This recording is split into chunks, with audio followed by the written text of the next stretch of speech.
आज का ये सुंदर मंगल प्रभात हो सकता है इस पृथ्वी पर, इस मृत्यु लोक पर कई सारे जीव शरीरों की जीवन की यात्रा का अंतिम पड़ाव हो। ये भी तो हो सकता है आज का ये सुंदर मंगल प्रभात इस पृथ्वी पर, इस मृत्यु लोक पर कई सारे जीव शरीरों की जीवन की यात्रा का नया प्रारंभ हो।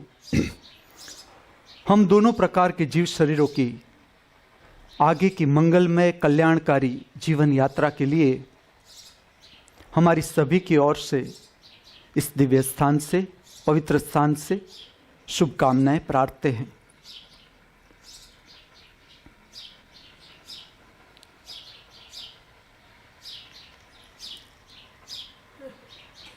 The school of divine arts में नृत्य कला का धर्म के साथ का संबंध, आध्यात्म के साथ का संबंध, इस विषय पर आगे बात करूंगा।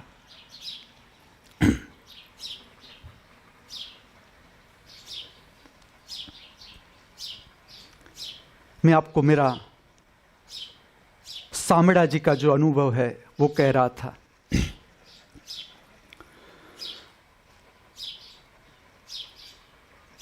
कोई भी स्थान है, जब हम वहां पहुंचते हैं, स्थान के साथ जब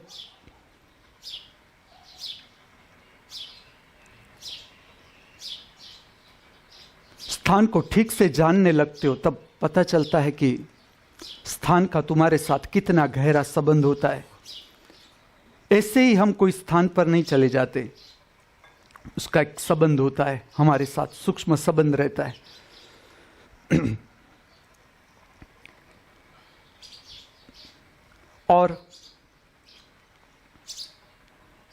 मैं जो आपसे बात कर रहा था कि सामड़ा जी में ऐसा हुआ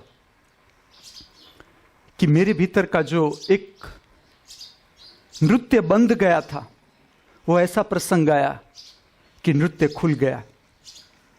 प्रसंग ऐसा था कि मंदिर के सामने सब नट जो लारी पर एक स्पीकर रखकर, टैप बजाकर फिल्मी गानों पर नृत्य कर रहे थे। मैं भी उस पर चला गया, मैं भी जुड़ गया। अंदर से फोर्स ही ऐसा आया कि मैं उन लोगों के साथ हो गया। इसके साथ साथ मैं पूरा नृत्य देखता था भीतर कि क्या बनता जाता है, क्या होता जा रहा है भीतर, क्योंकि वो नृत्य पूरा खुला था, ना कोई बंधन कि इस तरह से करना है, ये स्टेप सही है, ये स्टेप गलत है, ये मुद्रा ठीक कर रहे हो, नहीं कर रहे हो, भाव ठीक है। सब नाच रहे थे और गाने भी फिल्म के। उस समय ऐसा था कि मैं फिल्म से ऊपर उठ गया था, फिल्म देखने से। मतलब फिल्म में मेरी कोई दिलचस्पी नहीं थी कि सब फिल्म देखना जैसे पहले थी, ऐसी कोई दिलचस्पी नहीं थी। फिल्म अगर देखता था तो भी कला के दृष्टिकोण से देखता था। फिल्म मेकिंग मेरा एक शौक था कि फिल्म बनाना, किस तरह के दृश्य हो या नृत्य किस तरह से रिप्रेजेंट किया गया है, गाना है तो उसे कैसे उसका एडिटिंग किया गया, ऐसे शौक से मैं देखता था। उस वक्त के जो भी गाने बज रहे थे, जैसे कि एक गाना ऐसा था, बेरिया बेर काहे मंग, मतलब शब्द में मुझे ठीक से याद नहीं, लेकिन ऐसी धुन थी, बेरिया बेर नन नान नूर कर मुझे मंजूर कर न न न न। मिश्र शिवरंजनी का एक गाना था, फिल्म थी नाम। संजय दत्त, पूनम धिलोन, ऐसे इसके कलाकार थे। कुमार गौरव, ये उसके कास्ट फिल्म के जो कलाकार थे, और बहुत उस समय में वो बहुत प्रख्यात फिल्म थी। तो उसका ऐसे ऐसे गाने बज रहे थे कि कोई अमिताभ के फिल्म का है कि खई के पान बनारस वाला, ऐसा। या फिर राजस्थानी लोक गीत भी थे, जैसे कि श्याम लाल मुंशीड़ा रे आगे उबीने मान नानो मोरा श्याम लाल मुंशीड़ा, श्याम लाल मुंशीड़ा रे, क्योंकि वो राजस्थान और गुजरात के बीच के लोग थे, उस सरहद के लोग थे। तो राजस्थानी जो ठेका से जो लोक धुन पर आधारित रचनाएं थी वो भी था, फिल्म का गाना भी था। तो मुझे बहुत अच्छा लगा कि इस राजस्थानी नृत्य कला में एक नृत्य का भाग ऐसा है कि दो व्यक्ति सामने सामने रहते, आमने सामने रहते, फिर गोल भी घूमते जाते हैं, दोनों आई कांटेक्ट करते रहते हैं। लोक नृत्य का एक भाग है और उसमें वो अपना ताल बिठाते हैं, चाल का, नृत्य का और हाथ का, इस तरह से आई कांटेक्ट भी होता है दोनों का और ऐसे गोल गोल घूमते। मैं देखता गया कि पहले एक सुपरफिशियल माइंड रहता है। समझ लो कि आप एक नृत्य कर रहे हो कि खई के पान बना, माइंड तुरंत कहेगा किशोर कुमार की आवाज, जितनी आपके पास इंफॉर्मेशन होगी, कल्याण जी आनंद जी का संगीत, फिल्म है डॉन, ऐसी सिचुएशन जिसमें अमिताभ बच्चन नृत्य कर रहा है और अमिताभ बच्चन की ये एक्शन है और जो नृत्य का जीव होगा वो और फिल्म के साथ जुड़े होंगे तो उसे तो सब पता होता है कि अमिताभ इस तरह से नाचता है, या मिथुन चक्रवर्ती है तो इस गीत में इस तरह से। उस समय के दो मेन कलाकार थे, गोविंदा की अभी एंट्री हुई थी, मैं परिचित नहीं था उसके नृत्य से, लेकिन ये दो मेरे परिचित पात्र थे। तो उसके सारे स्टेप में मैं देखता था अपने भीतर कि क्या आ रहा है गीत के साथ साथ। तो जितना सुपरफिशियल पहला जो नृत्य चलता है हमारा वो सुपरफिशियल चलता है। सुपरफिशियल मतलब हम एक्शन डालते हैं अंदर के, इस तरह से करना है, इस तरह से करना है। मैं देखता गया धीरे धीरे जब तक वो नाचे, मैं पहले दिन तो उन लोगों के साथ ही रहा, मंदिर में भी, आगे भी, जहां जहां वो लोग गए मैं उन लोगों के साथ साथ साथ, जब तक उन लोगों ने नृत्य किया मैं उन लोगों के साथ साथ, फिर वो प्रादेशिक नृत्य हो या फिल्म का नृत्य, जो भी बजाए जो भी गाए। लेकिन एक क्षण के बाद मुझसे ये बात अलोप हो गई कि कौन सी फिल्म का है। मैंने देखा नो कोई इंफॉर्मेशन में, क्योंकि पूरा शरीर थक जाता है। तो जो फिजिक बाहर की इंफॉर्मेशन है, सुपरफिशियल इंफॉर्मेशन है, पूरी हो जाती है माइंड की। देखना आप नृत्य में जैसे जैसे आप उतरते जाओ, समय मिले आप नृत्य करते जाओ करते जाओ करते जाओ, उतरते जाओ, तो एक भाग आता है जिसमें सुपरफिशियल सब इंफॉर्मेशन खत्म हो जाती है कि ये क्या क्या गीत है, किस फिल्म का गीत है, ये लोकगीत है, लोक संगीत है, ऐसे करना है वैसे करना है, उसमें से पूरा बाहर आ जाते हो। फिर जो नृत्य प्रकट होता है वो अपने आप शरीर छूट जाता है, अपने आप छूट जाता है शरीर। भीतर से केवल जो बचता है वो दृष्टा देख रहा है और शरीर नाच रहा है। बीच का जो मन का पर्दा होता है वो निकल जाता है कि क्या इंफॉर्मेशन है, क्या गीत है जो मैंने अनुभव किया। तो देखने वाला और शरीर दो ही बचता है। ये सारी घटना इसलिए कहता हूं क्योंकि मैं जो तुम्हें बात कर रहा हूं वो कहता हूं नृत्य कला का धर्म के साथ का, आध्यात्म के साथ का संबंध। आध्यात्म का अर्थ है जो अपने से संपर्क बनाती है, अपने अंतर अवकाश से, स्पेस से जो कला संपर्क बनाती है उसे ही दिव्य कला कहा जाता है। तो ये कला मनुष्य को आत्मा के संपर्क में लाती है। अब इसके परिणाम आते हैं। कैसे परिणाम मैं आपको कहूं कि उस समय समझ लो कि मेरी एक जो लौकिक दृष्टि से हम देखें तो मैं एक शिक्षक के नाते एक शिविर में आया हुआ हूं। उसका जो सेमिनार है, शिविर नहीं लेकिन सेमिनार शब्द उसमें यूज किया जाता है, तो सेमिनार में आया हूं। अब सेमिनार के अपने नियम होते हैं कि इतने बजे आओ, इतने घंटे तक रहो, तब आपकी प्रेजेंस गिनी जाती है। लेकिन मेरा उस स्थान से जो संबंध था ये ऐसे ही नहीं आता। ये सारी घटनाएं ऐसे नहीं बनती। जैसे मेरा वहां जाना कुछ अलग ही बात थी। जो पुराने मंदिर थे जिसमें वे चला जाता था, सुबह से लेकर रात ढलती थी तब तक, वहां रात में भी कई बार वहीं बैठ जाता था जितना बैठ सकता था, क्योंकि वहां मुझे एक बात स्पष्ट थी, एक सूत्र मेरे हाथ में था, वो था जीवन को पुनरावर्तन में खोना नहीं है। वही की वही बात पुनरावर्तित करते जाओ, इसमें नहीं खोना है। मुझे ये भी पता चलता था कि इस स्थान पर मैं दूसरी बार नहीं आऊंगा, दूसरी बार आने का नहीं होगा। तो मैं एक एक क्षण का जो रस स्वाद लेता था वो इतना गहरा था। एक क्षण से दूसरी क्षण आती थी तो वो उससे भी मुझे गहरी ले जाती थी, दूसरी से तीसरी आती थी तो वो मुझे उससे भी गहरी ले जाती थी। इस तरह से मैं गहरापन अनुभव करता था उस स्थान से, उस वातावरण से, और पूरा का पूरा उपयोग ऐसा होता था। सेमिनार में भी जो उसका मेन संचालक था, कि जो लास्ट में हमें उससे सर्टिफिकेट लेने पड़ते हैं कि हमने इतना दिन, 4 दिन, 5 दिन, 7 दिन का सेमिनार था, इसमें हम हाजिर रहे हैं, हमारी प्रेजेंस हुई है, वो सर्टिफिकेट देता है।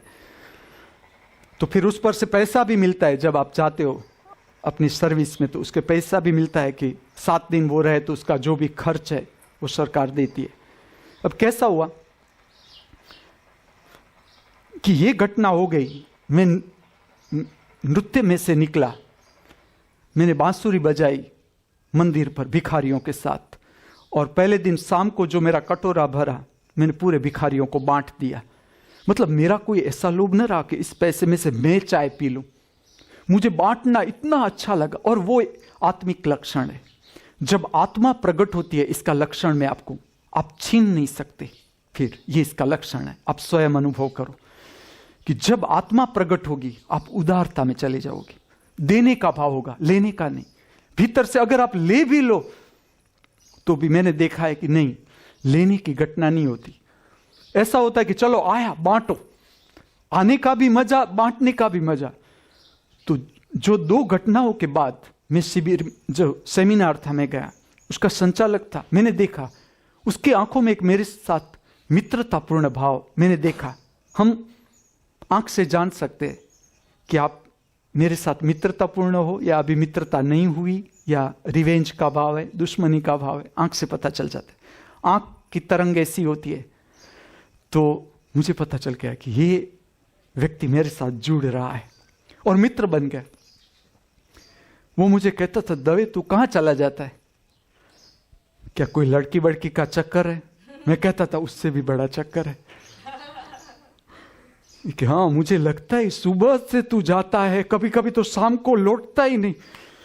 मैंने कहा चक्कर तो है जरूर, लेकिन धीरे धीरे मैंने उससे बताया कि ऐसा, क्योंकि वो मेरे साथ एकदम एक हो गया।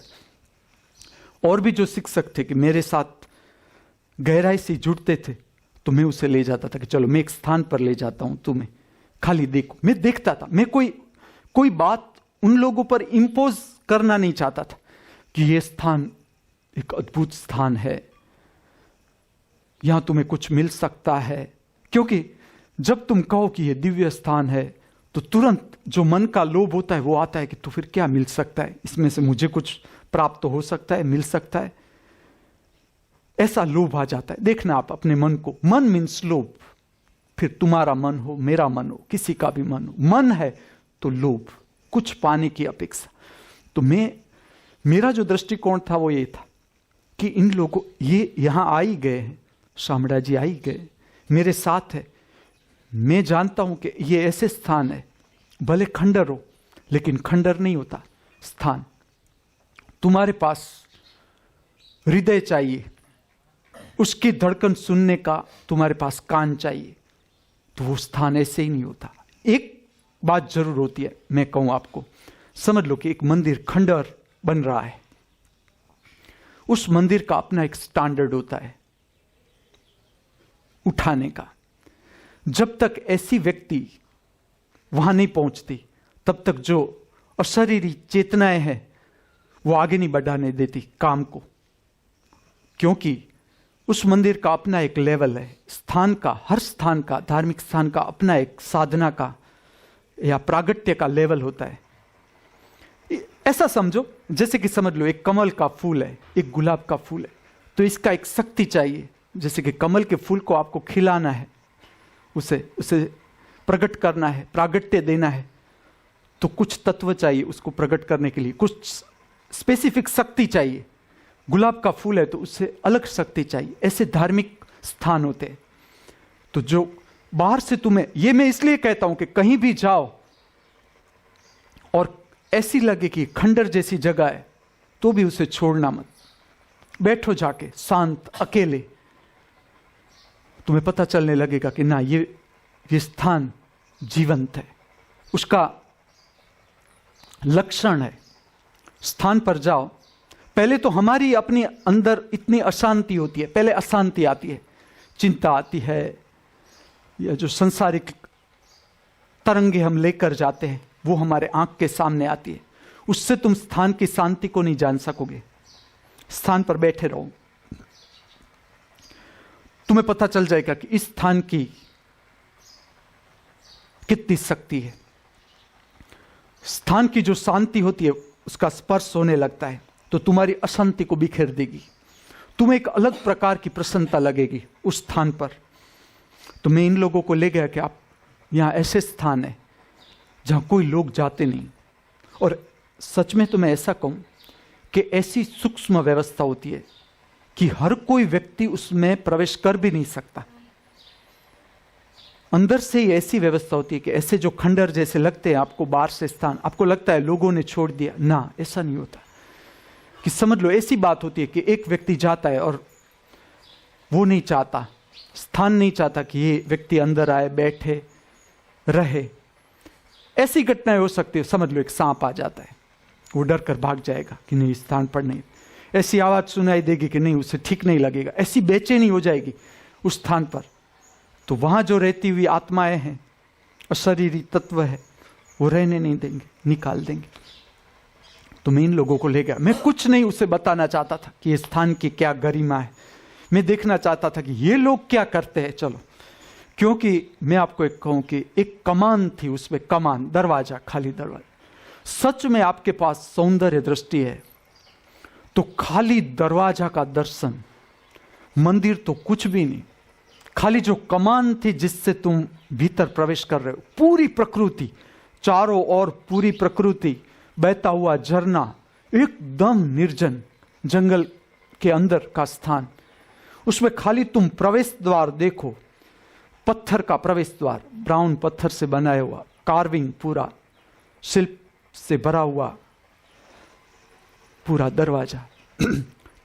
ठीक अगर तुम्हारी दृष्टि विकसित है, सौंदर्य का ज्ञान प्रकट हो गया है तुम्हारे भीतर, तो दरवाजा ही काफी। मैं ले गया इन लोगों को दरवाजा, फिर अंदर का स्थान था जो पूरा का पूरा खाली, इसमें कुछ नहीं था, न कोई मूर्ति, जो भी था कार्विंग बाहर था। वही जो मंदिर में हम देखते हैं कि कोई स्त्री ढोलक बजा रही है, कोई पुरुष है, कोई साधक है शहनाई बजा रहा है, बांसुरी बजा रहा है, ऐसे ऐसे ऐसे छोटे छोटे शिल्प, लेकिन भीतर कुछ भी नहीं, एकदम खालीपन। अब जो भी सच में अपने भीतर की आत्मा को जानना चाहता है, भीतर प्रवेश करना चाहता है, उसे खालीपन से परिचित होना पड़ेगा कि खाली जगह का स्वाद क्या होता है, उस बात से परिचित होना पड़ेगा।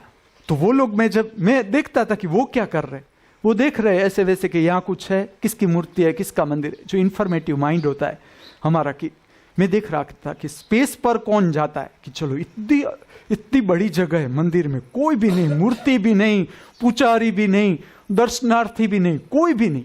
अगर आप ठीक से मंदिर घूमे हो तो तुम्हें पता चलेगा, वाह, मैं स्वयं भगवान, मैं स्वयं भक्त, मैं ही दर्शनार्थी और मैं खुद दर्शन देने वाला, ऐसा अनुभव हो सकता है उसमें। लेकिन वो अभी बाहर से मैं ले गया था, बस खाली बाहर से देख देख के वो निकल गया कि वाह ठीक है, बहुत ऐसा। लेकिन मैंने जहां जहां स्वाद लिया कि ये जगह में एक अद्भुत शक्ति है, मैं सबको ले गया। एक ऐसा मंदिर था उधर, एक पुराना मंदिर, राम का मंदिर जो चालू था, जिसमें पूजा अभी थी, प्रकट की जाती थी, रोज सुबह शाम पुजारी आता था, लेकिन दर्शनार्थी कोई भी नहीं। बहुत, समझ लो कि आप 4 घंटा बैठो, 2-3 लोग आते थे उधर। मंदिर एकदम जबरदस्त मंदिर, लेकिन दर्शन करने वाला कोई भी नहीं। तो मुझे तो एकदम, वो भी मेरे लिए तो एक अद्भुत प्रसाद हो गया, पीने का, खाने का, कि बस इस जगह पर अद्भुत काम हो सकता है। इसके साथ साथ मुझे बहुत एक दुख भी हो कि भारत ऐसी, तो ये क्या नाम है, शामळा जी का कोई, इस स्थान का कोई नाम भी नहीं नेशनल लेवल पर, इंटरनेशनल लेवल पर। इतनी सुंदर जगह है, खाली हमारा रस सूख गया, हमारा हृदय जड़ हो गया, हमारे प्राण जड़ हो गए, हम खाली रोटी में ही रह गए। रोटी, कपड़ा, मकान, हमारा जीवन की यात्रा खाली भौतिक वस्तुओं के आसपास ही घूमी, वर्तुलाकार में, छोटा बड़ा वर्तुल घूमे और पूरी हो गई, हमारा जीवन पूरा हो गया। बाकी मुझे पूरा भीतर से भारत दिखे, और ऐसा जो भी आध्यात्मिक, जो खाली भारत नहीं, ऐसे जो भी स्थान है, पूर्व के जो भी स्थान गिनो। मैं तो आपको ऐसा कहता हूं कि पृथ्वी अगर ठीक से विकसित होगी, मनुष्य का चित्त अगर ठीक से विकसित किया जाए और ठीक से बात समझने लगे लोग, ठीक से जो लोग प्रतिभाशाली लोग हैं वो अगर ठीक से समझे, तो इस पृथ्वी पर दो भाग किए जा सकते, पूर्व का भाग, पश्चिम का भाग। एक अंतर्मुखी विज्ञान जो है, आत्मा का विज्ञान, उसको विकसित करता हुआ प्रदेश, उसकी अपनी एक गरिमा होती है, उसका अपना एक महत्व होता है। और एक पश्चिम आप ले लो तो जो बाहर का विज्ञान है, उसका विकास, उसकी जमीन निश्चित होती है। कि समझ लो कि आप भारत में रहते हो, तो भारत का एक, क्योंकि जब से भारत प्रकट हुआ तब से जो विज्ञान चला, वो अंतर्मुखी शक्ति कैसे की जाती है, आत्मा को कैसे प्राप्त किया जाता है, परमात्मा क्या है या नहीं है, उस पर काम चला पूरा। पश्चिम की जमीन पर जो काम चला पहले से, वो बाहर क्या, बाहर से कैसे अमरत्व को प्राप्त किया जाता है। देखना आप ठीक से, मरना कोई भी जीव नहीं चाहता, ये मुख्य जो आधार है खोज का। देखना आप कि कोई भी खोज लो, विज्ञान मैंने पूरा ठीक भीतर से देखा, विज्ञान का जो दर्शन मैंने, जो बहुत बाहर के विज्ञान है, बाहर के बहिर्गामी विज्ञान है, जीव विज्ञान हो, भौतिक विज्ञान हो, रसायन विज्ञान हो, इसकी गहराई में जब मैं डूबा, मैं इतना निष्कर्ष पर आया कि विज्ञान की खोज है तो इसलिए कि किसी भी तरह से अमरत्व प्राप्त किया जाए, बाहर से ऐसा कुछ प्राप्त कर ले, ऐसा कोई रसायन प्राप्त कर ले, ऐसी कुछ चीज हाथ में आ जाए कि हम जो शरीर में रहते वो कभी मरे ही नहीं, हम सदा जिंदा रहे। ये वैज्ञानिक का भीतर का, बहुत भीतर का, अगर वो जाएगा भीतर, अपने भीतर भीतर जाएगा तो पता चलेगा कि हां, इसका मेन जो मैं खोज कर रहा हूं, इसका जो मुख्य केंद्र है वो है किस तरह से अमरत्व को पाना। तो ये पश्चिम का विज्ञान था। जो पूर्व का विज्ञान था उसका था कि तुम, ऐसा कुछ है हमारे भीतर जिसे तुम प्राप्त कर लो, जो सदा से है सदा रहेगा, स्वयंभू है, उसे प्राप्त कर लो। तो पूरी खोज की जो दिशा थी वो अंतर्मुखी थी। तो काम करना हो जिस मनुष्य को कि नहीं मुझे मेरे भीतर काम करना है, तो जितने भी देश है, जैसे कि समझ लो अरब देश है या चीन है, तिबेट है, नेपाल है, नाम हमने रख दिए, पाकिस्तान है, भारत है, लेकिन ये सारे देश जो पूर्व के देश है, उसकी शक्ति जो है वो प्रदेश का अपनी एक जो शक्ति होती है, जैसे कि एक स्थान पर जो तुम अंतर्मुखी कर सकते हो शक्ति को, तो वहां वो बात बहुत सरल हो जाएगी। जैसे कि भारत में तुम ध्यान साधना में डूब रहे हो, बात बहुत सरल हो जाएगी, तुरंत खींच लेगा, आप समझ आपकी ऊपर बढ़ने लगी तुरंत। वैसे समझ लो कि आपको विज्ञान में काम करना है आगे। बहुत से ऐसे वैज्ञानिक हुए जिसको भारत छोड़ देना पड़ा, और जो रहे उसको पता है, मैं जानता हूं उसका दुख, कि वो उसे उतना काम भी न मिला, नाम भी न मिला, उसको जो उसका काम था उसकी कदर भी न हुई। उसका और कोई कारण नहीं, प्रदेश स्वयं कारण है कि अगर आपको बाहर के विज्ञान में काम करना है तो पश्चिम की ओर चले जाओ, तो आपका जो बहिर्मुखी शक्ति है काम करने की वो वहां ज्यादा प्रबल होगी। अंतर्मुखी करनी है शक्ति को, तो आप ऐसे जो देश है जहां पर काम हुआ है वहां आप चले जाओ। तो अगर ये ठीक से पृथ्वी बची और ठीक से काम होता रहा, जो मेरा संदेश है, मैं आज ये बात प्रकट कर देता हूं, आगे हो भी सकता है, तो अगर करनी है तो 2 सीमा हो जाएगी, और वो भी समझ की। वो कोई टकराव की बात नहीं कि हम हिंदू, ये मुस्लिम, ये सिख, ईसाई, ये जैन, ये क्रिश्चियन, कुछ भी नहीं। मनुष्य की स्वतंत्रता, अपनी स्वतंत्रता है। कोई कहता है मुझे वैज्ञानिक बनना है, तो इस पे गलत क्या है? वो चला जाए पश्चिम की ओर, काम करे। कोई कहता है कि नहीं, मुझे अंतर्मुखी करनी है शक्ति को, मुझे मेरी आत्मा को जानना है, मुझे मेरा स्वभाव जानना है, पूर्व की दिशा में चला है, काम करे। और अब तो वो समय है, एक बात समझना, अगर आपको चलना है तो एक पैर से चला नहीं जाता। समझना ठीक से ये बात, अगर आपको चलना है तो 2 पैर चाहिए। अगर आपको जीना है तो खाली सांस से आप नहीं जी सकते, सांस भी चाहिए, उच्छ्वास भी चाहिए। समझना ये बात, सांस शक्ति अंतर्मुखी बनी, भीतर आई, उच्छ्वास शक्ति बाहर गई, बहिर्मुखी हो गई।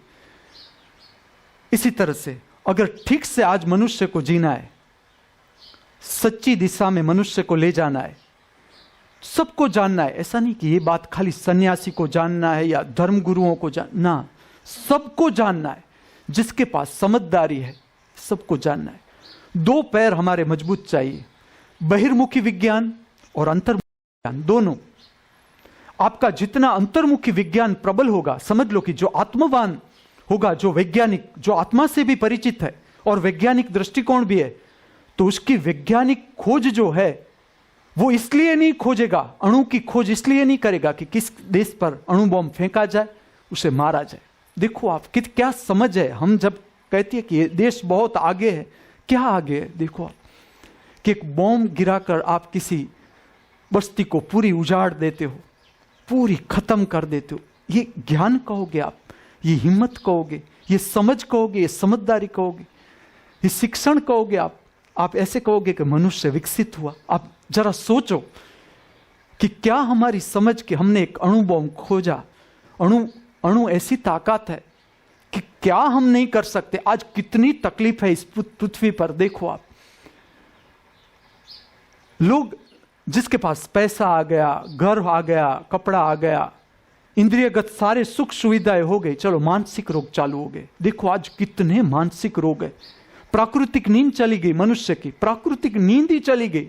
मैं कहता हूं सारी विकृतियां वहां से पैदा होगी जहां से तुम्हारी नींद उड़ी, प्राकृतिक नींद उड़ी, तुम्हारा जीवन अस्त व्यस्त, तुम्हारा पूरा जीवन अस्त व्यस्त चालू होना शुरू हो गया। तो ऐसा तो अभी ऐसी दिशा में आगे हम जा रहे हैं, ऐसी दिशा मनुष्य इस तरह से जो काम करता जाएगा तो पागलपन ही हमारे हाथ में आएगा और कुछ नहीं। तो अगर ठीक से हमारी समझ विकसी तो जो मनुष्य आत्मा को जानता है और वो वैज्ञानिक भी है तो वो रचनात्मक होगा। उसके हाथ से जो अगर खोज की जाएगी या खोज प्रकट होगी तो वो मनुष्य को काम आएगी। ऐसा नहीं कि मनुष्य को नष्ट कर दे। मनुष्य की जो सुख सुविधा है आज हमें उस पर सोचना चाहिए कि हम कब से काम कर रहे हैं, कब से हर जगह हर मनुष्य कितने सालों से हम जब से पृथ्वी पर मनुष्य आया तब से हम काम कर रहे हैं। अभी तक देखो, अभी हम देश के बीच की सीमाओं को भी नहीं मिटा सके, अभी हम ये अंतर भी नहीं मिटा सके। इतने धर्म हुए। धर्म होते हैं कि हम एक इंसान दूसरे इंसान से जुड़ जाए। हमारे धर्म तो देखो आप जैसे विकसित होते जा रहे हैं, टूटता जा रहा है मनुष्य कि ये मेरे गुरु को मानने वाला है, मुस्लिम है, चलो आ जाओ, हिंदू हो भाग जाओ, हिंदू हो आ जाओ, मुस्लिम हो भाग जाओ। अभी वहां चल रहा है। और ये ऊपर के लोग को समझना है। जो ऊपर का जो समझदार लोग हैं वो ठीक से इस बात को नहीं जानेंगे तो जो अभी आ रहे हैं मनुष्य योनि में आ रहे हैं, जिसे आप कहते हो शूद्र का कोई अर्थ नहीं, जो अभी जीवन में प्रवेश कर रहे हैं, मनुष्य योनि में प्रवेश कर रहे हैं, जीना सीख रहे हैं। और एक है जिसे हम समझदार कहते हैं, तो उसके पास इतनी समझदारी चाहिए कि ठीक से मनुष्य को अगर अब जीना है तो उसके पास 2 विज्ञान चाहिए। आध्यात्मिक विज्ञान भी चाहिए और बाहर का विज्ञान भी चाहिए। हमें बाहर कुछ भी काम करना है तो बाहर का विज्ञान काम आएगा, और ये एक दूसरे से विपरीत नहीं, एक ही शक्ति है। जैसे आप सांस लेते हो, अंदर गई शक्ति, तो खाली आप सांस ले ली तो आप नहीं जी सकोगे। आप कहते हो कि चलो मैं ऑक्सीजन भर लूं तो मैं जी जाऊंगा, नहीं जी सकोगे। जितनी आप गहरी सांस लोगे उतनी गहरी उच्छ्वास आएगी। दोनों चाहिए जीवन में। तो जीवन में जिसे आगे बढ़ना है ठीक से मनुष्य को, तो दोनों समझ चाहिए। अंतर्मुखी विज्ञान की भी समझ चाहिए, बहिर्मुखी विज्ञान की भी समझ चाहिए। तो मैं जब राम मंदिर देखता था तो मैं ये दर्शन समझना, मैं हूं एक शामड़ा जी का एक राम मंदिर, निर्जन राम मंदिर, उसमें बैठा हूं, लेकिन मैं पूरा देख सकता हूं भारत पूरा, कि ऐसे तो कितने अलौकिक स्थान इस भारत में। तो मुझे लगता है क्या किया जाए, एक तरफ से होश भी आए कि ना बहुत कुछ किया जा सकता है, लेकिन क्या, तो वो इतना विशाल कि मैं शुरू कहां से करूं, उसका प्रागट्य हो तो कैसे हो।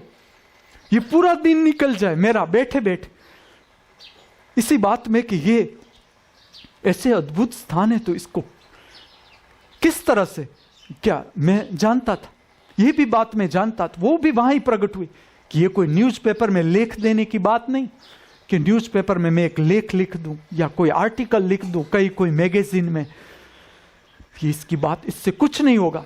भीतर से दुख कि ऐसे जो स्थान है, ऐसी जो बात है भीतर की, उसको कैसे सब मनुष्य तक पहुंचाई जाए। लेकिन देखना आप, मैं एक रहस्य कहूं, मैं छोटा था, समझ लो कि एक गीत बज रहा है, मुझे एकदम अच्छा लगे, तो जैसे जैसे मैं बड़ा होता गया, समझदार होता गया, तो मुझे ऐसा ही लगे कि ना ये गीत मैं सबको सुनाऊं कि कितना अच्छा है, मुझे अच्छा लगा तो इसे भी अच्छा लगा। और मैं बहुत बार ऐसा करता था। फिर जब मैं सामने वाला व्यक्ति देखता था तो मुझे भी ऐसा लगता था कि ना ना ऐसा नहीं करना चाहिए, उससे कोई और गीत अच्छा लगता हो और वो मुझे सुना है तो ऐसा हो सकता है कि मुझे पसंद ना आए, क्योंकि मैं कोई भी गीत उसे कहूं तो वो मुंह बिगाड़ देता था कि इस गीत में क्या ऐसा है तू, या वो ध्यान ही नहीं देता था, वो कोई और बात करता था। और फिर तो मैं आ गया नृत्य संगीत पर। नृत्य संगीत जब मैं परिचित हो गया तो मुझे तो ऐसा लगे कि आह कितना संगीत, मनुष्य पूरा दुख काट सकता है। लेकिन मैं कुछ किसे भी सुना हूं तो अगर उसका बस चले तो वो टैप बंद ही कर दे कि तू ये क्या गड़बड़ गड़बड़ ता थई थई थई थई थई तत तत। लेकिन उस स्थान पर जो मैं अनुभव कर रहा हूं वो दोनों की एक तरफ से ऐसी बात मेरे भीतर आती जाए कि मनुष्य को एक वर्ग है इस पृथ्वी पर जिसे परिचित होना है, इस दुनिया से एक अलग दुनिया है, उससे परिचित होना है। और एक दुख भी आए, वो आए माध्यम का दुख कि किस तरह से इस बात को प्रकट की जाए। अब कैसा बनता है कि जब पूरे दिन हो गए मेरे, किसी ने कोई ऑब्जेक्शन नहीं लिया कि तू आया, मैं तैयार था, वो भी मैं कहूं। और जैसे जैसे मैं नृत्य में से निकलता जा रहा था वहां, और वो मेरा टूट गया जो मुझसे प्रकट होना था कि गांव के बीच पूरी सड़कों पर, खुली सड़क पर कैसे नाचा जाता है, या भिखारियों के साथ मेरा रहना। कि मैं जब कहता था मेरे मित्र को कि मैं छोड़ने वाला हूं ये सर्विस, वो कहता है गवर्नमेंट सर्विस तुझे कोई नहीं रखेगा, दूसरी सर्विस सारी तुझे बहुत काम करना पड़ेगा, गवर्नमेंट सर्विस अगर तू छोड़ेगा तू भिखारी हो जाएगा। मैं कहता था बस अब वो ही हो जाए, भिखारी ही हो जाऊं। तो वो बात भी उधर ही बनी, भिखारियों के साथ रहना भी उधर ही हो। तो ये दोनों घटनाओं में से मेरे भीतर से ऐसी उमंग को मैं देखूं कि मैं सब छोड़ दूं, मैं निकल जाऊं आगे, मुझे पीछे नहीं लौटना, मुझे पीछे नहीं जाना, नखत्राना नहीं जाना, अब मुझे टीचर नहीं होना। लेकिन फिर भी मैं भीतर से देखूं तो मुझे लगे कि ना, अभी मेरा कुछ बाकी है जिसके कारण मुझे वापस तो लौटना ही होगा। लेकिन इसके साथ साथ मैं एक एक क्षण को ऐसा पीऊं उधर, इतना उपयोग। और सच में मैं ऐसा था कि जो 24 आवर्स 24 घंटे इसी में लगा हुआ।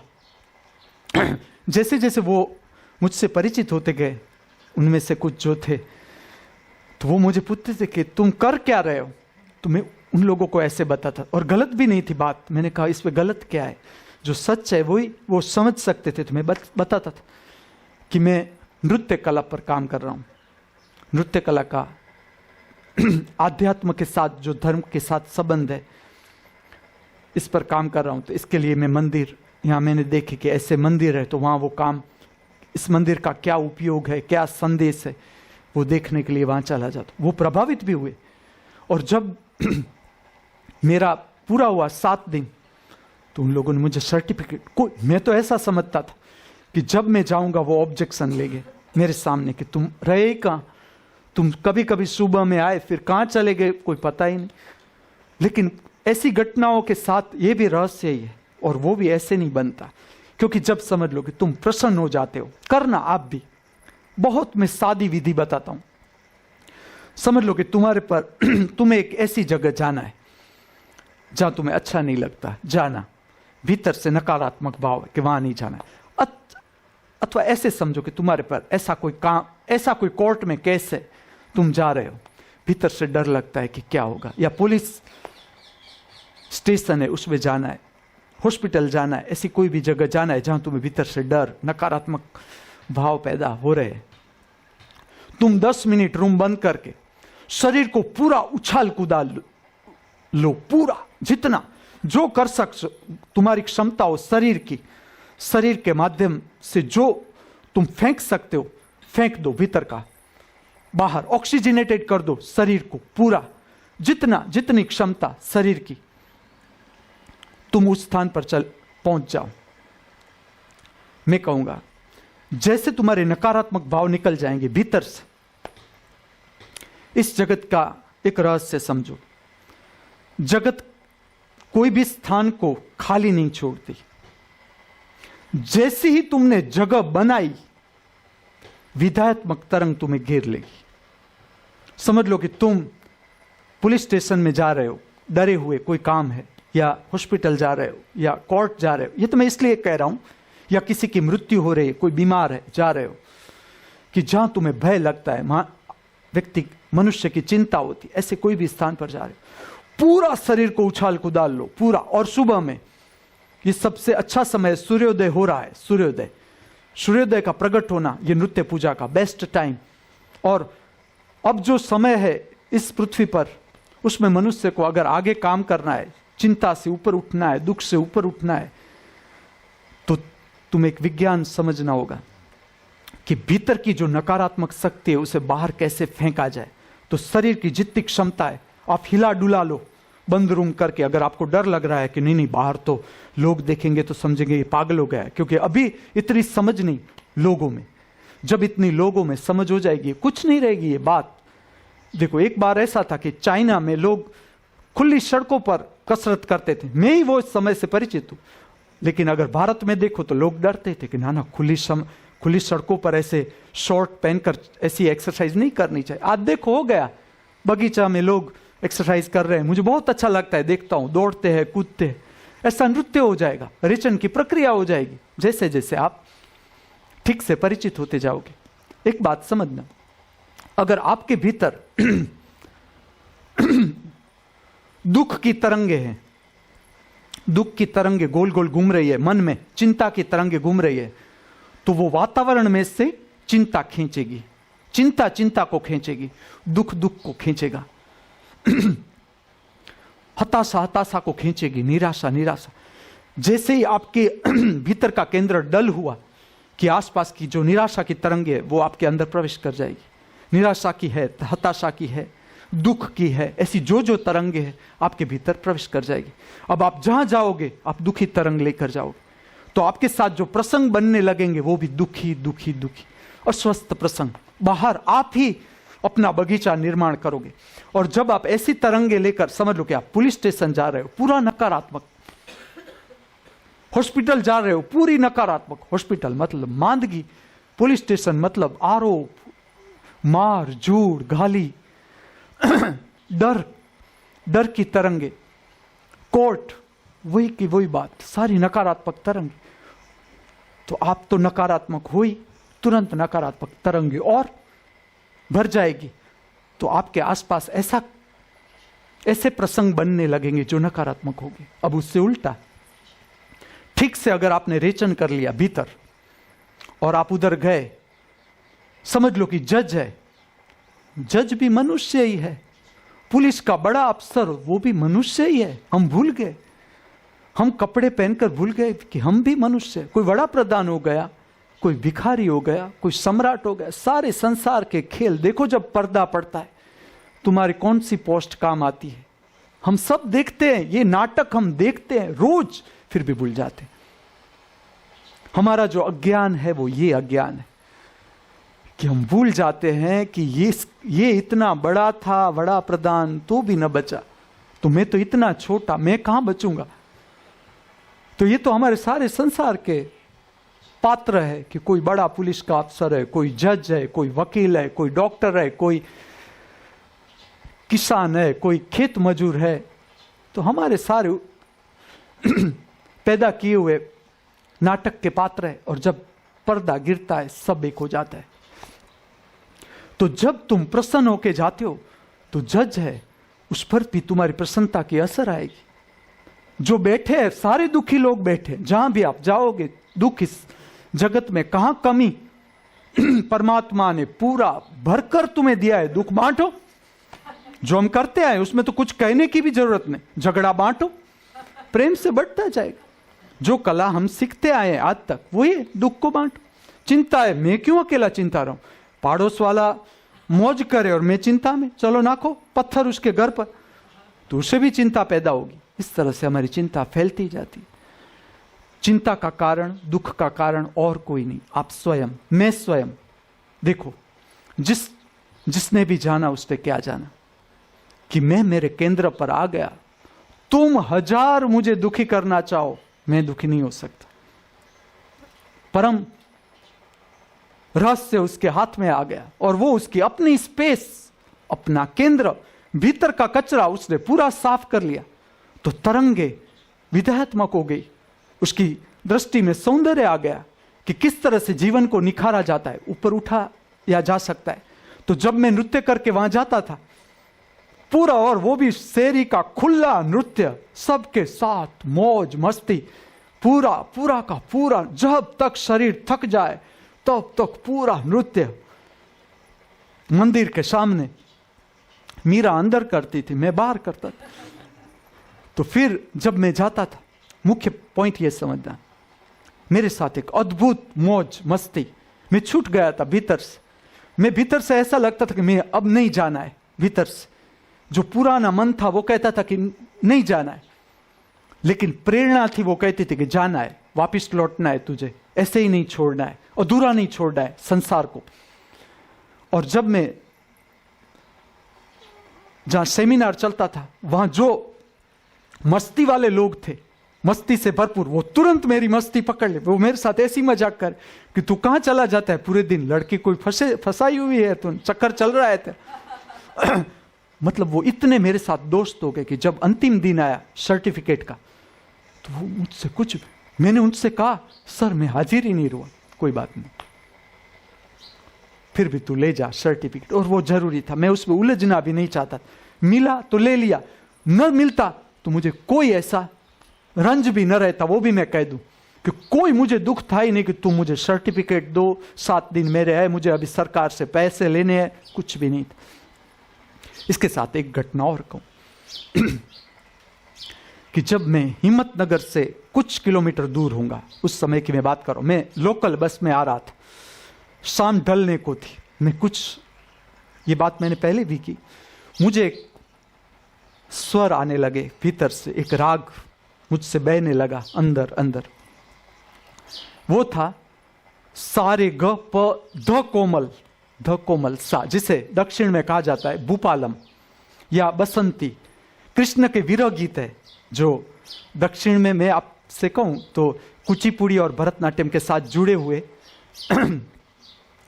जयदेव अष्टपदी से भी कुछ रचनाएं ऐसी है, और वो विरह के कुछ गीत है जो इस राग में बहुत अच्छी तरह से बिठाए जा सकते हैं, या उसका असर पैदा किया जा सकता है।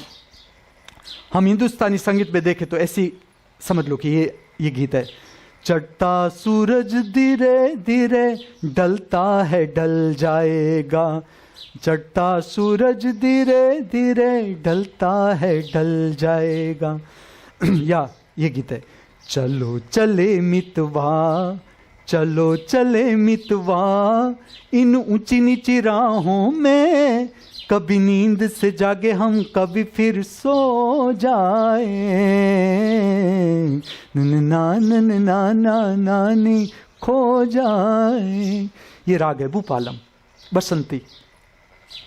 तो जैसे मैं एक स्थान पर आया, मुझे पता चल गया कि ये पुरानी घटना थी मेरे साथ की। मुझे स्वर अपने आप आने लगे, अपने आप, जो इसी जन्म में मैं आगे जुड़ा था इस राग से, फिर टूट गया था संबंध। मैं गांव में था जब पहली बार ये कवाली मेरे हाथ में आई, चढ़ता सूरज धीरे धीरे, उसके स्वर आने लगे फिर से, लेकिन वो एक स्पष्ट स्थान था। ये सारी बातें मैं इसलिए प्रकट करता हूं कि संगीत की भी ऐसी तरंगे होती है, और जिस दिन विकसित होता जाएगा अध्यात्म का विज्ञान, कोई कवि ये नहीं कह सकेगा कि ये मेरी कविता है, या कोई संगीतकार ऐसा नहीं कह सकेगा कि ये मेरी धुन। वो उस पर अपना नाम नहीं बिठा सकता, क्योंकि धुन आकाश में है, इसकी तरंगे आकाश में। हाँ, एक बात जरूर है कि तुमसे क्या प्रकट होगा वो तुम्हारा अपनापन है, अपना प्रागट्य है, हर एक व्यक्ति का अपना प्रागट्य। मैं इतने तक आपको कहूं, दक्षिण में एक संत हुए त्यागराज, जिसको राम की भक्ति उतरी, वो संगीत के माध्यम से उतरी। पूरा कर्नाटक की क्लासिकल संगीत है, वो एक भक्त के केंद्र पर आधारित है। वो थे त्यागराज, उसके भीतर से उतरा वो संगीत। मैं कहूँ मेरी क्षमता, सही मैं कहता हूँ, मैं उसी संगीत के संपर्क में आया। लेकिन मैं एक बात कहूँ, मेरा कोई रूप से इतना प्रेम नहीं, फिर वो राम हो, वो कृष्ण हो, वो शंकर हो, हाँ प्रेम जरूर, लेकिन उतना नहीं जितना राम को था। और मुझे कुछ और काम करना था, और त्यागराज का काम कुछ और था। तो उससे जो रचनाएं बही, वो बहती गई। त्यागराज अगर होते और अगर आप पूछते कि ये रचना तुमने लिखी, वो कहते हैं ना, मैं उसका घटना कहूं, जैसे कि ऐसी प्रार्थना है, सामज वर गमना, कर्नाटक की क्लासिकल संगीत की हिंडोलम राग की सुप्रख्यात रचना, सब संगीतकार छोटे बड़े सब जानते। सामज वर गमना, साधु वृत सार साज पाल कालातीत विख्यात, सामज वर गमना।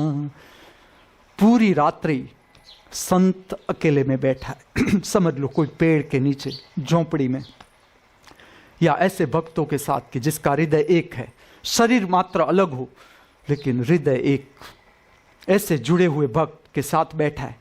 रचना उतरती है। सुबह में क्या करता है, मैं त्यागराज का रहस्य आगे भी बताऊंगा। त्यागराज ऐसे थे, पूरा जीवन भिक्षुक ही रहे, भिक्षुक, राजा महाराजा उसके दीवाने, क्योंकि उसके आवाज में वो ताकत कि जब मन हट जाता है और रूह की ताकत जब विकसित हो जाती है, प्रकट हो जाती है, उसकी आवाज और जो भजन उसके भीतर से बहे, उस भजन आप जैसे जैसे मैं ऐसे ही बजाता नहीं, कर्नाटक के क्लासिकल पर ऐसे ही जोर नहीं देता। मैं कहता हूं संगीत सबका हृदय, और मेरा काम ही है कि क्या चुक रहे हैं संगीतकार, तो वो मेरा रोल है। धर्म का रोल क्या है कि किस क्षेत्र में कौन क्या चुक रहा है, संगीत में क्या, जो संगीत उन लोगों ने संभाल रखा है, मैं उसके आभारी हूं कि वो ही इतना प्रेम चाहिए कि नहीं, कर्नाटक के क्लासिकल इस तरह से गाया जाता है, वो उन लोगों की बात होगी। मेरा काम है उसके साथ कौन सा रहस्य जुड़ा है। जैसे कि त्यागराज, आप नहीं जानते कि त्यागराज को ये घटना कैसे घटती है रात को, मैं जानता हूं कि कैसे उतरता है ये भजन, और उसे जाना ही पड़ता था लोगों के बीच। आप देखना, वो घटना समझना, वो लोगों के बीच भिक्षा पात्र लेकर गए, भिक्षा पात्र, और जो पूरी रात में उतरा है भजन वही बह रहा है मुंह से, सामज वर्गम ना सामज वर्ग, वो भिक्षा मांग रहे, उसके साथ उसके शिष्य है। ये तो बाद में ऐसा हुआ कि जब सबको लगा कि त्यागराज भी शरीर ही है उसका, तो वो तो चले जाएंगे। इसकी मैं आपको जो शास्त्रीय संगीत से परिचित है, आप जरा देखना, जो त्यागराज ने दी है सरगम, मैंने बाद में देखा, समझ लो कि बाल मुरली कृष्ण है, डॉक्टर बाल मुरली कृष्ण का बहुत नाम है दक्षिण में, डॉक्टरेट है संगीत में। उसकी ऐसी बहुत सी रचनाएं हैं जो उसने प्रकट की। उसकी सारेगम में देखूं और संगीतकारों के जो सारेगम है, लेकिन जो सारेगम, जो स्वरावली त्यागराज से पैदा हुई, त्यागराज के मुख से, अलौकिक, क्योंकि वो मन नहीं कहीं और लोक से आई, प्रकट हो गई। तो वो उसका संगीत, और समझ लो कि ये रहस्य कैसे संभाले जाते हैं कि बाद में शिष्य को लगा कि नहीं ये तो चले जाएंगे, तो वो जब अपनी धुन में गा रहे हैं, शिष्य इतने प्रखर थे कि उसने पूरा नोटेशन ले लिया कि क्या रचना है। त्यागराज की जितनी भी रचना है, इसमें एक व्यक्ति साथ में ही रहता था, जिस तरह से बुद्ध के साथ एक वैद्य रहता था। जब उसकी अंतिम उम्र थी तो पता था कि नहीं इसका शरीर टिकेगा नहीं, अब बहुत काम नहीं कर सकता बुद्ध का शरीर। तो एक राजा थे, उसने एक वैद्य रखा था कि इसके साथ ही रहो, कहीं भी इसकी हालत खराब हो सकती है, तो शरीर को उठाओ। उसी तरह त्यागराज जहां जहां जाए भिक्षा मांगने, और राजा महाराजा कहते थे कि आप ले लो, ये एक बना लो, संगीतशाला बना लो, कम से कम आपके शिष्य रह सके ना। उससे कहा मैं, जीवन का स्वाद ही है असलामती, उसका मैं राज कह दूं, ये भी खोल दूं मैं तुम्हें। त्यागराज का क्या दृष्टिकोण था। उसने कहा ना, कला को मैं जोड़ूंगा नहीं, मैं भक्ति को असलामती रखूंगा। सलामती में भक्ति नहीं होती, सलामती में तुम सो जाते हो, तुम खो जाते हो, मुझे पता है। क्योंकि त्यागराज तो उसने ये भी जाना था कि हाँ सलामती में, देखना जब राम का नाम कब आता है मुख पर, तुम्हें गुरु की याद आती कब है, तुम्हें धर्म कब दिखाई देने पड़ता है। जब तक संसार में सब कुछ ठीक चलता है, जैसी तुम्हारी धारणाएं थी वैसे चलता है, तब तक तो तुम मौज मस्ती में होते हो। जब सारे पत्ते के महल गिरने लगते हैं, तब तुम्हें पता चलता है कि ना अब कोई बचाने वाला चाहिए। तब राम की याद आती है कि कोई शक्ति ऐसी हो, मैं राम से भी जुड़ा नहीं, खाली नाम से झगड़ा हो सकता है, मतलब कोई ऐसा चाहिए जो मुझे बचा सके। तो त्यागराज ने मना कर दिया कि ना मुझे न चाहिए, मुझे वो अंतिम स्थिति तक असलामत ही रहे। वो एक ही झोंपड़ा, और मैंने उसकी समाधि भी देखी कि उसकी समाधि भी कोई ऐसी वैसी सजाई हुई समाधि नहीं, एकदम सामान्य। पहले मुझे एक फरियाद भी हुई कि इतने संगीतकार और बड़े बड़े संगीतकार कि आज उसका जो भी है उसके पास नाम, शोहरत, धन, दौलत, इसका मुख्य कारण ये संत है। संत की रचनाओं से ये सारे इतना नाम किए हुए, फिर भी इसकी समाधि इतनी ऐसी सामान्य। कुछ तो करना चाहिए इन लोगों को। लेकिन फिर मुझे पता चला, त्यागराज वो पता फिर नहीं चला, बात फिर से मुझे समझ में आई कि नहीं ये इससे जुड़ी थी, क्योंकि त्यागराज का संदेश ही था कि मैं कहीं जहां भी मुझे जगह मिल जाएगी मैं वहां रह जाऊंगा। असलामती के साथ उसने भक्ति जोड़ दी, क्योंकि उसे पता था कि असलामती से राम मिलता है, असलामती में मैं राम से जुड़ जाता हूं और राम प्रकट हो जाता है। सारी रचनाएं जैसे जैसे आप परिचित होते जाओगे पता चलेगा कि कैसी कैसी रचनाएं त्यागराज ने दी। और खाली त्यागराज नहीं, उसके जो भी शिष्य हुए उसने क्या क्या मनुष्य को संगीत के रूप में दिया। ये ऐसा ज्ञान था, ये ऐसी बात नहीं थी, समझना जैसे कि मैं तुम्हें लेक्चर से समझा रहा हूं कि हमें ये करना है, इस तरह से मनुष्य को आगे जाना है, शब्दों से हम समझते। वो बात थी जो संगीत के रहस्य के साथ जुड़ती है।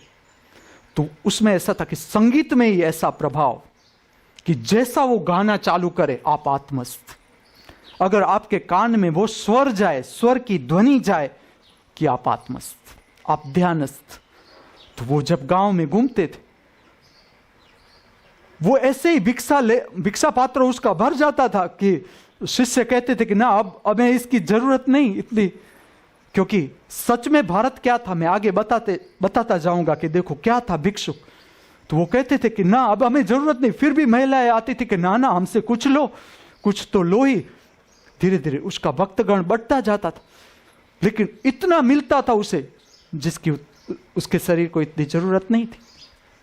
आप भी जो भी साधना में डूबते जा रहे, जो जागृति के मार्ग पर आगे बढ़ते जा रहे, उसे पता होगा कि कितनी जरूरत है शरीर की, क्या चाहिए शरीर को जीने के लिए, कितनी रोटी, 1 2 3 4 5 10 15 कितनी रोटी चाहिए, कितनी वाट की साग चाहिए, 1 2 3 4।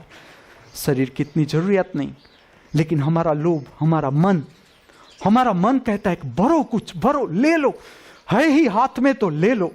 इसके साथ में एक घटना कहता हूं कि मैं भी जब हिम्मतनगर का एक केंद्र आया तो वहां से वो राग मेरे संपर्क में आने लगा।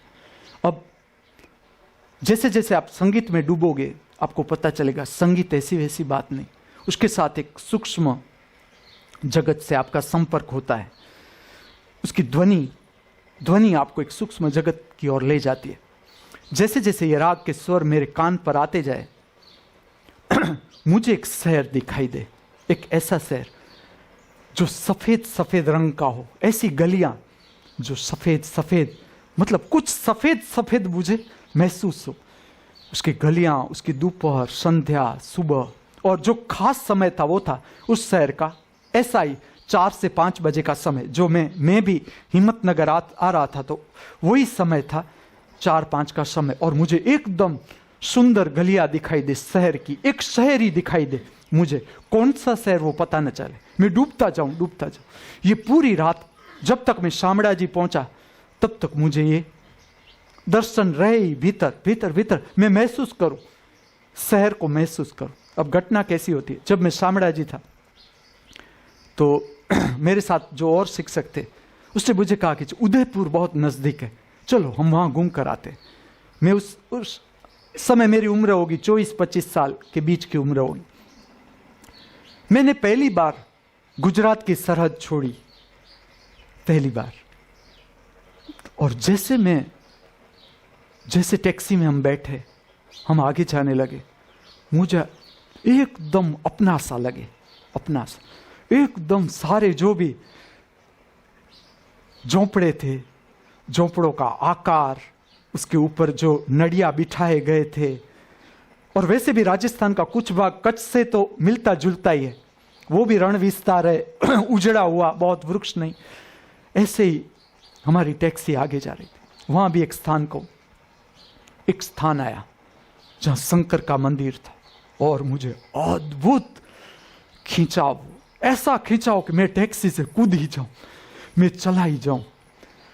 लेकिन ये हो सकता है, लेकिन भीतर जो एक मेरे भीतर एक समझ उस समय भी मुझे रोक के रखी कि ना, इसमें अभी कुछ तुझे जानने को नहीं, तो आगे। मुझे ऐसा हो उस मंदिर के लिए कि ना मैं रुक जाऊं कुछ दिन। एकदम सुंदर मंदिर, पूरा निर्जन, कोई उसकी देखभाल करने वाला नहीं।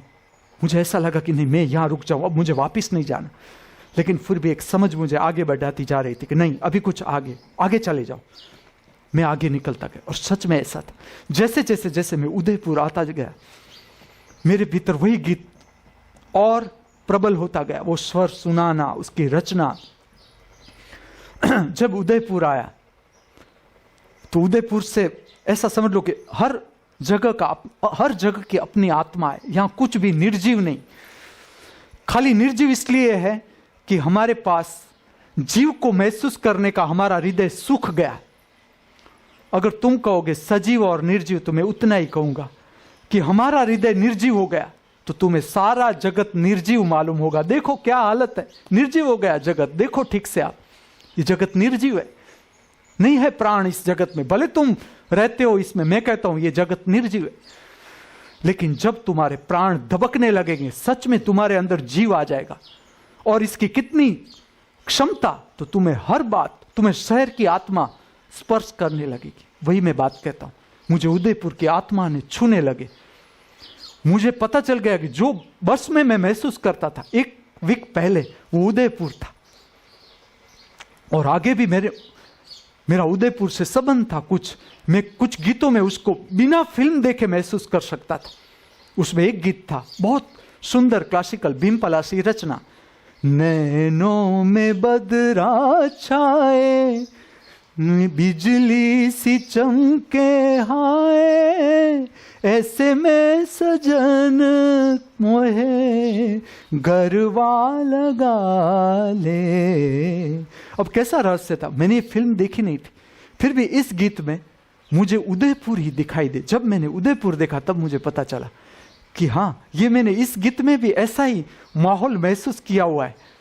और जब फिल्म देखी तब पता चला कि पूरी की पूरी फिल्म थी राजस्थान में, उदयपुर के। और जब मैं उदयपुर घूमा, सब जो मेरे साथ उन लोगों के साथ में घूमा जब उदयपुर, तब मुझे पता चला कि ये वो स्थान की जो फिल्म में, बाद में जब फिल्म देखी तो मुझे पता चल गया कि हाँ, इस स्थान पर ये फिल्माया गया गीत है। और इसी तरह से हमारा प्राण जुड़ता है जमीन के साथ, वातावरण के साथ, कुछ भी निर्जीव नहीं। सारी हवाएं, समझ लो कि जब मैं उदयपुर में उतरा, जो हवा मुझे स्पर्श करे, मैं तब तो ऐसा था कि इन लोगों के साथ ही मुझे कुछ समय रहना था और फिर मुझे इन लोगों के साथ ही निकल जाना था। लेकिन उदयपुर में बाद में भी गया अकेला, कि नहीं, मैं गलियों में अकेला घूमा जहां मुझे जाना था। और मेरा वैसे भी, मैं जब भी कहीं भी जाता था, मैं जो भी मेरे साथ रहे या साथ घूमे उसको पता था, मैं उसको चला कर ले जाता था कि शहर कोई ऐसी बात नहीं कि क्या लग्जरी में आप आए, टैक्सी में आए, प्लेन से उतरे, बस एक होटल से दूसरी होटल, खाते रहे, बस ऐसा ही जो मनुष्यों ने बनाया है, डिस्को बार, ये बार, वो, घूमते रहे, साड़ियां लेते रहे, पैंट शर्ट लेते रहे, ये वस्तु लो, वो वस्तु लो, खत्म।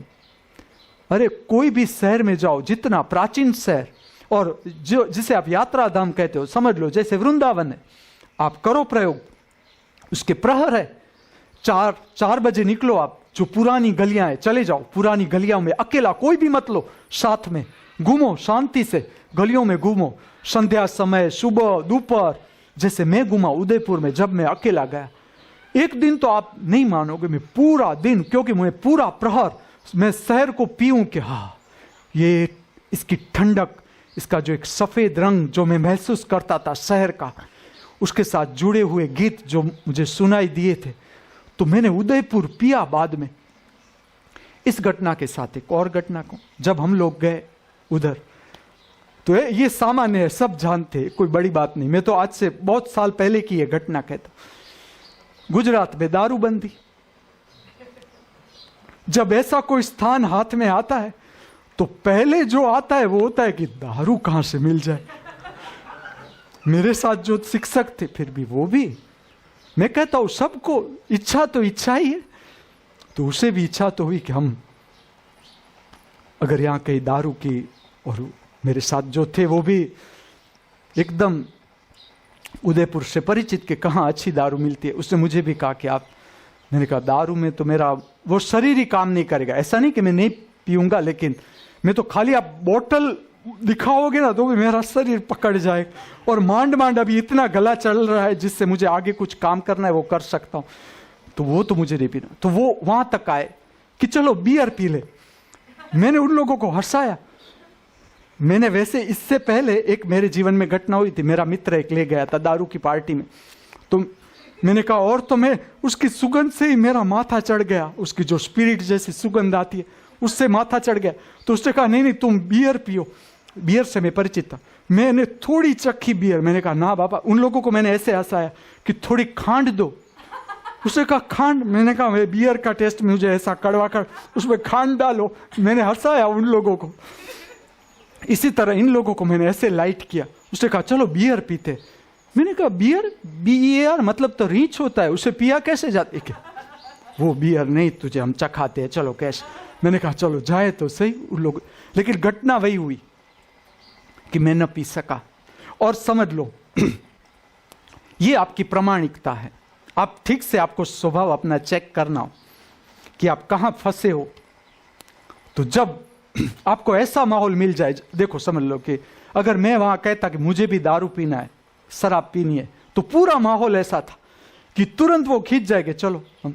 लेकिन क्या असर हुआ? उल्टा हो गया, क्योंकि वो मित्र भी थे, मुझे प्रेम भी करते थे। तो उसे अच्छा ना लगा कि ना इसे छोड़कर हम अकेले दारू पीने जाए। तो उसने थोड़ा नीचा लेवल ले गए कि चलो दारू नहीं, तुझे बियर दारू नहीं कहा जाता। मैंने कहा तो ठीक है, चलो बियर हम पी लेते। लेकिन देखो, मैं इतना बताना चाहता हूं इस घटना से कि समझ लो कि मेरा शौक नहीं था कि मैं दारू या शराब, वो मेरा शौक नहीं था, तो मैं नहीं जुड़ा। अगर वो मुझे कहते कि यहाँ एक क्लासिक शास्त्रीय संगीत, एक संगीतकार गा रहा है, तो मैं तुरंत तैयार कर, हाँ चलो चलो, भले रात निकल जाए, क्योंकि वो मेरे प्राण से संबंधित। तो हम वहां गए, लेकिन मैंने वो भी देखा, मैं बियर ले न सका। थोड़ा मैंने इसलिए कह देता हूं कि मैंने चखा जरूर, कि मैंने बियर चखा। फिर बियर भी इतना चढ़ता है मुझे पता नहीं, मैंने पहली बार देखा कि बियर भी चढ़ सकता है। जो मेरा एक मित्र था, शिक्षक भी, वो बाहर आया, मुझे दाड़िया खाना था। मैं तो वो एकदम सोफिस्टिकेटेड होटल में तो वो थक गया। सारे ऐसे आए, एकदम आराम से बैठे, धीरे धीरे बात करे, और मैं तो ऐसे शामड़ाजी में नृत्य करके आया था, भिखारियों के साथ रह के भिखारियों के आया था। भिखारी और सम्राट की जो एक व्याख्या मिली मुझे, वो भी मैं कह दूं। आप मुझे पूछे कि आप भिखारी किसे कहोगे और सम्राट किसे कहोगे? मैं कहता हूं, जब तक भीतर से मांग है, आप कुछ मांग रहे हो, तब तक हम भिखारी। जब सारी मांग समाप्त हो गई तो तुम सम्राट। ये ज्ञान मुझे उधर प्राप्त हुआ। तो जब मैं इन लोगों के साथ गया तो इतना सोफिस्टिकेटेड वातावरण, मुझे वो भोले भिखारी याद आए कि कितने मजा मस्ती कर रहे हैं, और ये सारे सोफिस्टिकेटेड लोग दारू पी रहे, फिर भी कितना होटल का माहौल ऐसा कि सब अकड़ अकड़ के बैठे हैं। मुझे वेल डिसिप्लिन, मुझे लगा ये लोग विस्की अरे बियर अपना पी ले और मुझे बाहर निकाले। मैं तो बाहर गया, मुझे दाड़िया खाने का मन हुआ, क्योंकि मैं भिखारियों के बीच रहकर आया था। मुझे पहले लगा कि नहीं दाड़िया खाना है। मैं एक लारी पर गया, मैंने कहा मुझे 5 रुपये का दाड़िया दे दो, क्योंकि मेरे गले के लिए भी वो अच्छा था। तो मेरे साथ जो मित्र था, मुझे पता नहीं चला, उसने कहा मुझे पूरी लारी चाहिए। मैंने कहा मुझे 5 रुपये का, तो वो मेरे साथ हरीफाई में आ गया। मुझे तब तक पता न चला वो लारी का भाव करे, मुझे लारी चाहिए। बाद में मुझे पता चला कि इसको बियर चढ़ी हुई है। दूसरा मित्र अभी दूर था, वो जब पास में आया तो उसने कहा इसे चढ़िए, ले जाओ यहां से।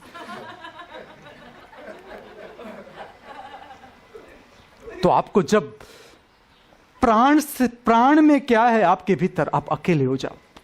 आप किस से जुड़े हैं? गांजे, चरस, लड़की, लड़का, दारू, तमाकू। ये जब सोसाइटी में आप रहते होंगे तब नहीं पता चलेगा। जब आप अकेले हो जाओगे, सन्यासियों को क्यों अकेले रखा गया कि आप अकेले चले जाओ, तब पता चलेगा कि भीतर से आप क्या हो, और उसी का दर्शन करना है। ये आज का संदेश। आप और मैं, हम सब मृत्यु लोक के यात्री हैं। आज नहीं तो कल हमें ये मृत्यु लोक छोड़कर जाना ही है। अगर जाना ही है तो क्यों हम हताश, निराश, संतापित हृदय के साथ लौटे? क्यों न हंसते हंसाते, नाचते, परमात्मा के गुण गाते गाते इस दिव्य लोक से विदा हो। हर मनुष्य इस पृथ्वी से हंसता, नाचता, खेलता, कूदता जाए, इस भावना के साथ, इस प्रार्थना के साथ।